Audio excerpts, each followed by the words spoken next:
je dobré, som rád, že som Chalanom pomohol a dôležité sú 3 body a to sa nám podarilo, takže ja hovorím, dneska každý čakal, že to bude možno jednoduchý zápas, že to budú povinné 3 body, lebo vlastne všetko bolo obrovské sklamanie posledného, takže chvála Bohu, že ideme s tými 3 bodmi a to bol cieľ. Keď som na ihrisku, tak ja som videl, že proste do tých šancí sa dostávame a je dôležité len brániť a ja som vedel, že určite ten gól nejaký dáme a hovorím, potom sa hralo ľahšie a mohli sme tam pridať aj viacej gólov ako 2. Tak Hlina bol určený a ja som striedal vlastne mesto neho, tak som sa tak pozrel a ja som si akože veril a zobral som to a chvála Bohu, že som to premenil. Nesnažil som sa nejak stresovať a vedel som, že keď to dobre kopnem, tak bude z toho a podarilo sa.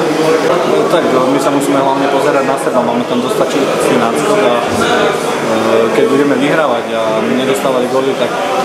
tá Opava nás nedobehne, máme tam náskok. Takže my sa pozeráme len na seba a ideme od zápasu k zápasu týchto 8 zvládnuť a aby sme sa tešili z postupu.